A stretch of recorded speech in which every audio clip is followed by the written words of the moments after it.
Hi everyone, I'm Ed Baxter, the host of the Jacuzzi podcast. Throughout the podcast, we've been incredibly fortunate to have some amazing guests on, and we've covered some really insightful conversations. We wanted to pull out some of the best bits focused on specific topics that you can enjoy alongside the full episodes. We hope you enjoy these Jacuzzi podcast topics. On this episode of the Jacuzzi podcast topics, we're going to focus on managing challenges. However big or small, every day in our own lives, we're all faced with challenges. And in this episode, we're going to hear from some of our Jacuzzi ambassadors on how they've managed some of the biggest challenges they've ever faced. First off, we're looking at when I sat down with Adam Peaty. One of the things Adam talked about was how in his sport, swimming, he feels like there isn't the respect that there are in some other sports. And when he feels like other swimmers challenge or provoke him, that's when he comes into his own. Let's jump into this clip and see what he had to say. If someone knew me, it's literally the worst thing you can do is provoke me. You know, it's like prodding. It's prodding a lion. You know, you're going to get your head chopped off. So, chomped, never said that before. But the thing is, like, different athletes have different mindsets. If they have to talk to the media and say, oh, I'm going to beat him or I'm going to kick his ass or whatever it's going to be, I'm like, fair enough. To be fair, like, your attention's on me, so I don't care. Yeah. You know, it's your attention's not on yourself, so why would I even bother with that, you know? And there's that famous saying, you know, lions don't lose sleep over the opinions of sheep anyway. Yeah. So I think the thing that annoys me when people say that, they say it in such a manner that there's no respect. Yeah. I'm like, if I was a young tennis player and I said that about Federer, you're going to get chucked out. It's like, Federer's one of the nicest guys, I'm sure, is classy. And he's got respect, he's got heritage in the sport. He's proven time and time again that he's a classy winner and a champion. So there's a very fine thingy where you go, I'm going to kick his ass for entertainment, and there's a very fine line between there's no respect for that person who's done that. But to be fair, like, it just kicks me on even more. I enjoy it, but knowing that their attention is on me when really they think that it's the other way around is quite interesting. Do you think that's based off them wanting to win, or do you think that's based off jealousy for how much you've won? I mean, probably the same things, I guess. I think I can't really tell you because I've not really been in that. But I think, obviously, everyone wants to win. I think everyone who trains this much, you've got to have something that, obviously, you want to win. You don't train for second, right? So I think for me, it's just a very different when you were, you know, Cameron Vandenberg, the fastest 100 breaststroker before you broke the world record. You know, that's a very respectful relationship for what I've seen. And I've always respected Cameron, always, because I knew, and I always respected him in a sense that I knew he had speed. I always respected his speed, and I respected him as an athlete, his preparation. And when you lose that respect, you get beaten. And that's the beauty of sport, that you can have that respect, and as soon as you lose it, you know, you lose, and I'm like, fair enough. You know, you've put me right. It's when people who have no real kind of calibre of that level that start throwing out kind of shots or whatever you want to call them. But I just find it, it's funny because you're going to have it, you know, it's going to happen now and it's going to happen 2 years in the future, it's going to happen 10 years in the future. But all I demand is respect for what I've tried to do in the sport, which is improve it for the people who are in the grassroots and make it more appealing and more cool, and, you know, try and, you know, put on a good show and show you where the human body can go. That was great hearing from Adam and his experiences in the pool. Now over onto the rugby field with Luke Gale. When myself and Luke discussed what he described as a disaster season filled with injury, we talked about how it was out of his control. And you can see from this clip, when I even mentioned did he feel like he should retire or shy away from the challenge, it was a straightaway no. You can see that Luke loves a challenge. Let's jump into this clip and see what he had to say. You've got 300 games on your belt now. You said, you know, 2021 was a bit of a disaster, in your own words. Yeah. So can you kind of talk us through that? What happened in that year? Look, as seasons go, I think I'm in my 14, 15 pre-season now. So, I think this is coming up to my 15th competitive season. You have good seasons and you have, I suppose when you're a rookie and you're just getting started, you're learning the trade. But coming off, I think last year, coming off 2020, I won a challenge. We won the Challenge Cup with the Leeds Rhinos. Shouldn't be mentioning that on a Hull FC on a Hull FC podcast, but yeah, we won the Challenge Cup. I'd come back from injury, and I felt like I had a real successful season. Looking forward to, I think we got beat in the quarterfinals that year of the big event. Got beat in the quarters. Kind of just failed at the back end.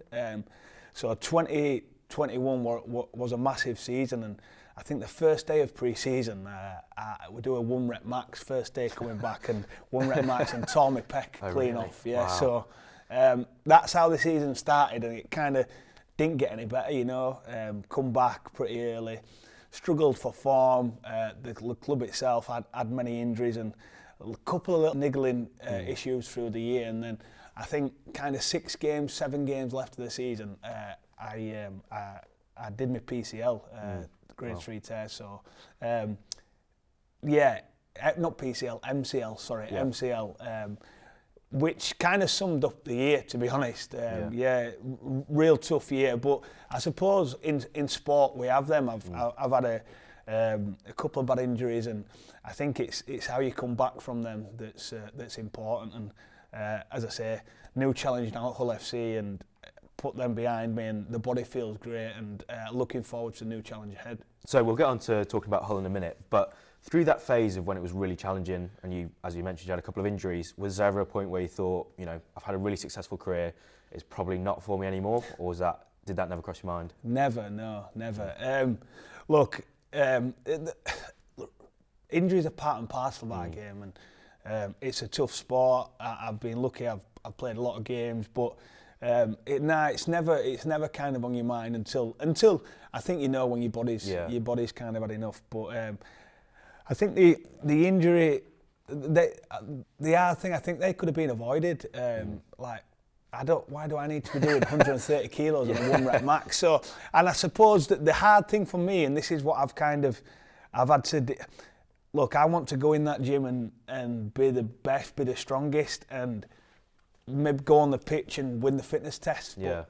But look, sometimes you just have to let your ego get the better of you, and you don't have to win them. I'm most important on the pitch. So you're talking there about that's kind of, you know, all those experiences over your years have taught you where you need to pull back, where you need to actually push yourself forward. When did that realisation come in? Was that lately, or was that a bit longer? Maybe a couple of years ago, and probably chatting with, I'm friends with Danny Maguire, who at Leeds legend, and kind of won everything. And it's like, I can remember chatting one day, and there becomes a time where you don't have to kind of win them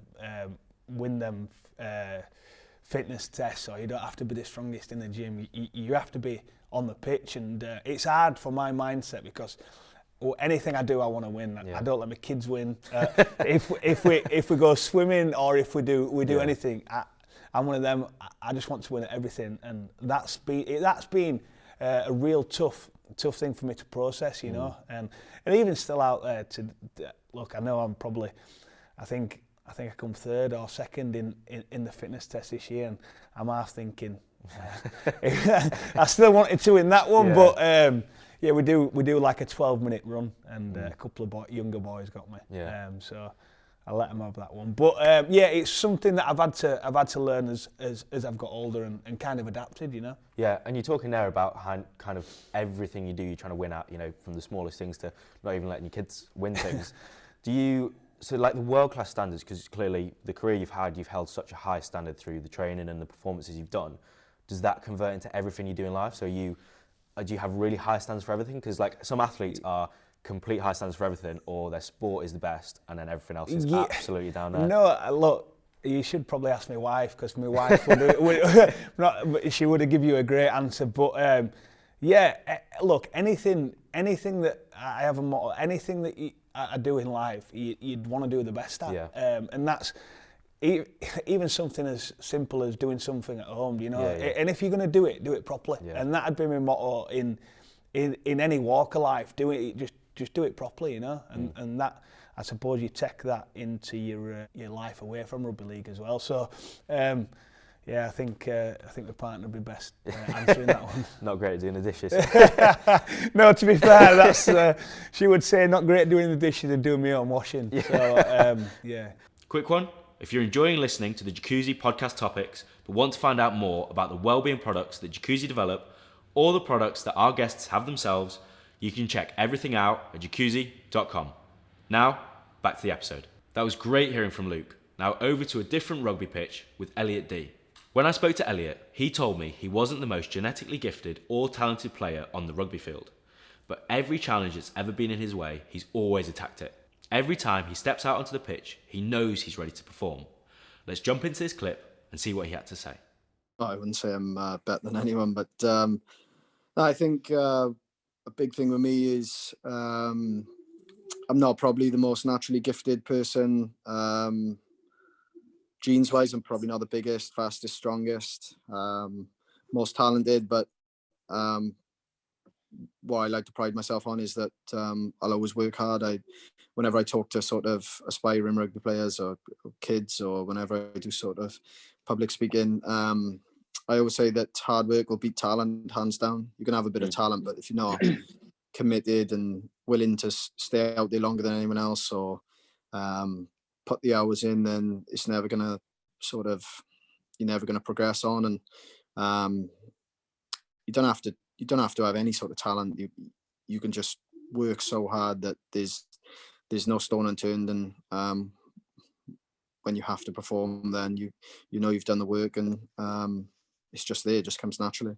Yeah, love that. I think that's one of the best things, isn't it? So many people say they're not the most talented, but they've worked so hard that, you know, when you step out into the field or step out into whatever your arena is, you know, you're just confident because you know you've worked harder than anyone else, and you know you've got that confidence in you.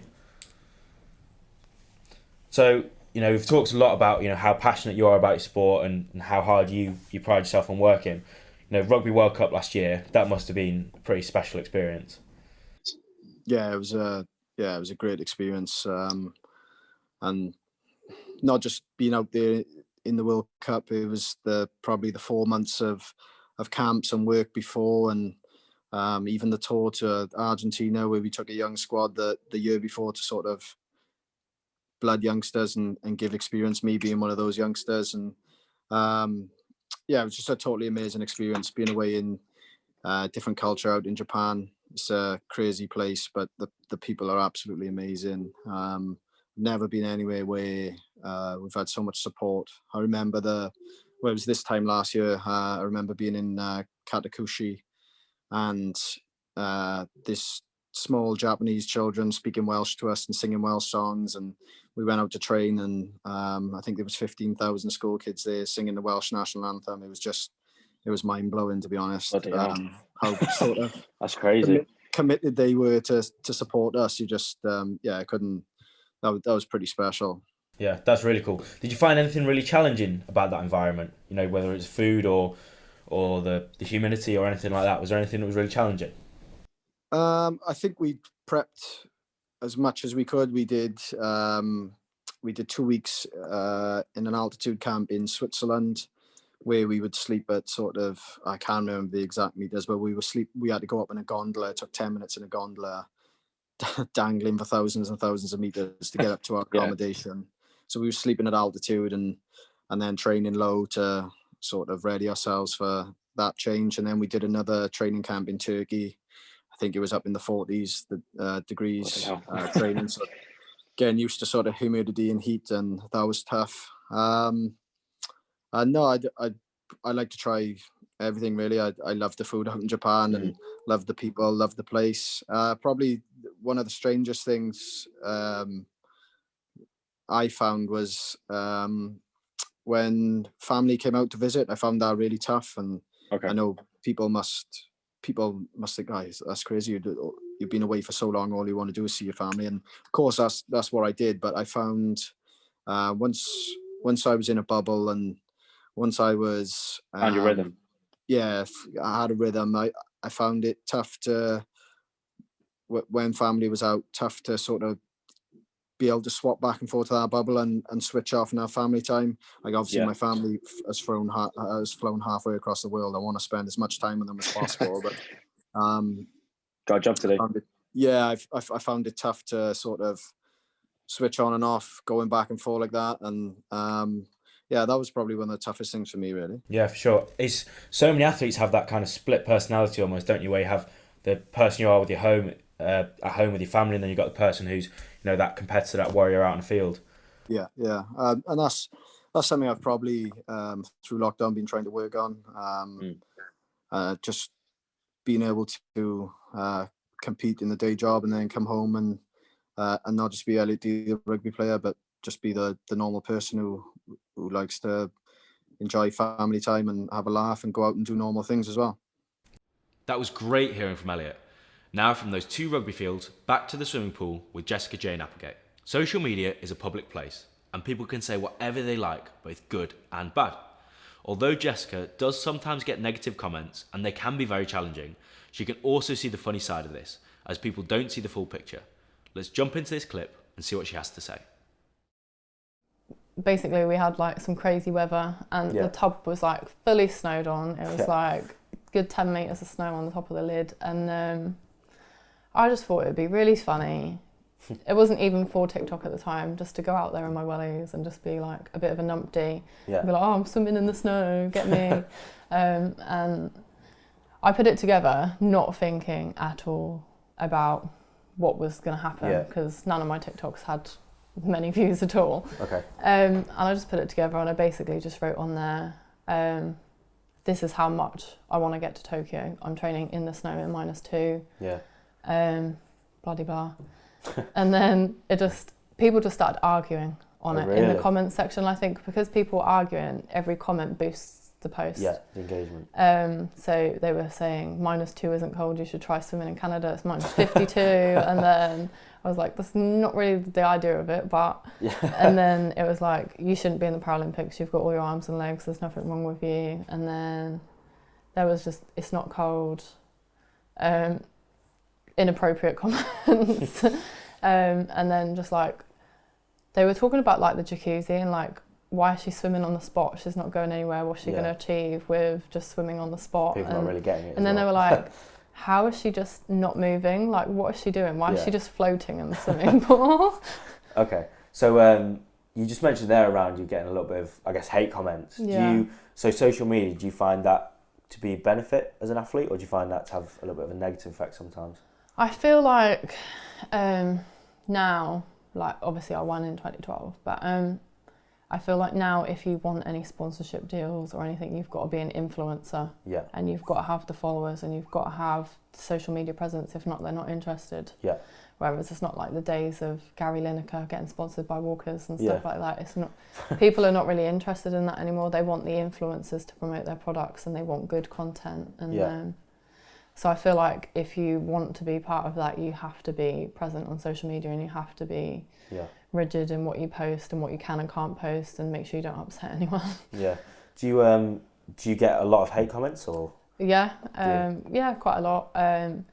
I started to get I got a lot of hate in 2012, but I managed to just block those people and then they never kind of come back. But I think after TikTok hitting so many people, it kind of just went a bit crazy with the hate. It was just like extremes from you're not disabled, you're only missing an eyelash, or you're too fat to swim, or you're not built right to swim, and it was just like... Did you find that difficult to deal with? It did get to me a bit, but at the same time I kind of laughed it off and was like, you literally don't know nothing. So I think that's a quite a powerful thing to do, as in, you know, you're obviously training, taking every eventuality to be able to train to go and chase your goal. And I guess when people just kind of try and rip that apart, I think it's quite a hard thing to just kind of brush it off, but it sounds like you did quite a good job of it. Yeah, I think swimming and stuff makes you tough, doesn't it? And it only makes you stronger what you've been through, so them just hating on me for absolutely no reason. For doing really well in life. was like, I could just shrug it off and just be like, okay, whatever. Like, this is just a comment on the video, and actually you commenting on the video is actually boosting the video, so that's how I looked at it. That was great hearing from Jessica and some of our other Jacuzzi ambassadors on their own perspectives. Remember, if you've enjoyed this episode of the Jacuzzi podcast topics, where we focused on managing challenge, follow and subscribe to hear more just like this.